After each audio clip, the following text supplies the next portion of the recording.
Hello,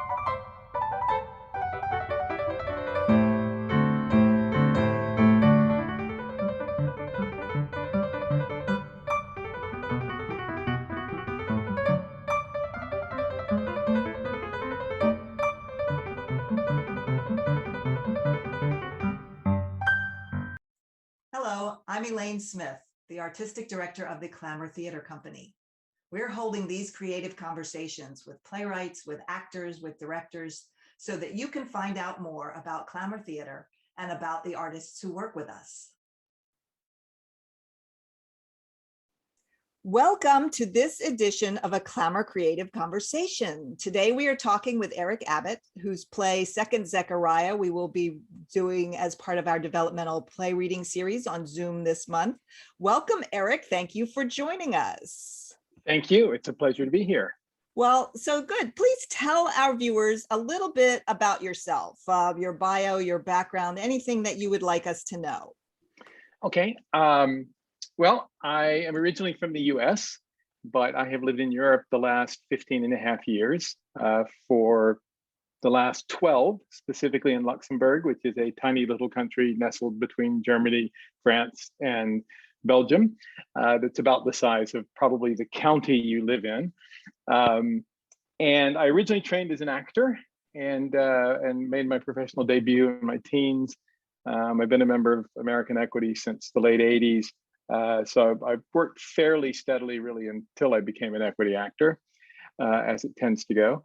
And also wrote along the way and went through a period in the 80s where I wrote a fair amount and then got very involved in the Playwright Center in Minneapolis, where I was based in the 90s and started writing a lot more. Yeah, so I'm actor, playwright, sometimes a director. I'm one of the co-founders of and artistic director of a tiny professional English language theater company in Luxembourg called Actors Repertory Theater Luxembourg, or Actors Rep. We were for a time the only professional English language company here. We're not anymore, and we're still the smallest. And I act and write and direct for them. And yes, I live here. Luxembourg's lovely. And so that's mostly it. Okay, good. Well, so tell us something about the play that we're going to read this month, Second ZECHARIAH, without giving away too much. Okay.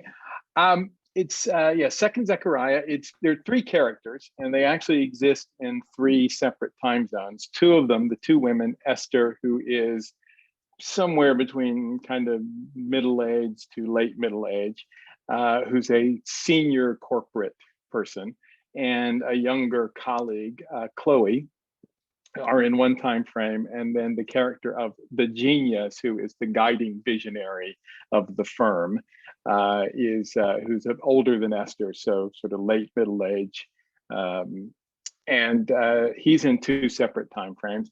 And basically, Chloe comes to Esther with concerns about allegations of inappropriate behavior and harassment on behalf of the genius. And so it sort of unfolds from there, and it cuts between the Chloe and Esther scenes and the genius scenes. And at one point he's talking to an interviewer, and at another point he's giving an address to the company. So that's the gist of it. Okay, good. Sounds very timely.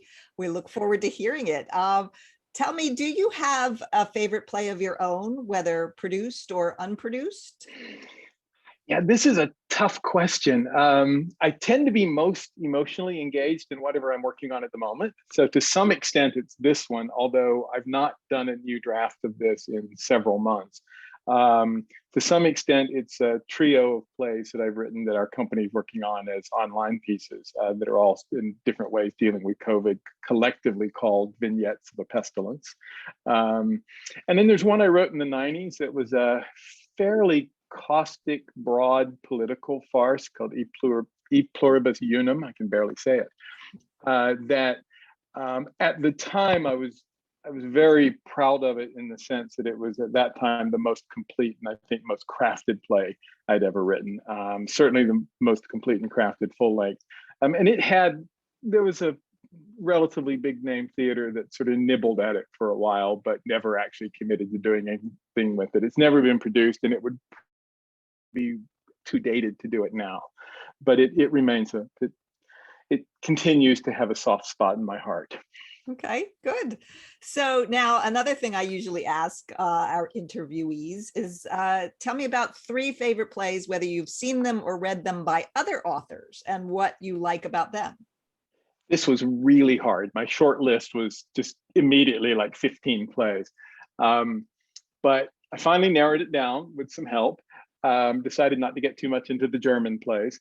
The first one is Harvey, from Mary Chase's play from the late 40s, which quite surprisingly beat Glass Menagerie for the Pulitzer Prize.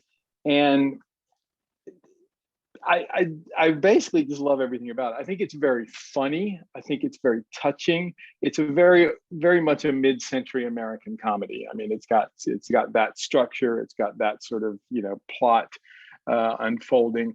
It's openly sentimental, which I don't necessarily mind. And I think it's very well handled in that show. And one of the things I love about it is I think it's just the central character of Elwood, a role I would have loved to play when I was still young enough to do it. So it's always been, I've seen it a couple times on stage, a high school production when I was still in high school, and then I saw the Broadway revival a few years ago. And I just think it's delightful. And I think it's a very magical play in a lot of ways.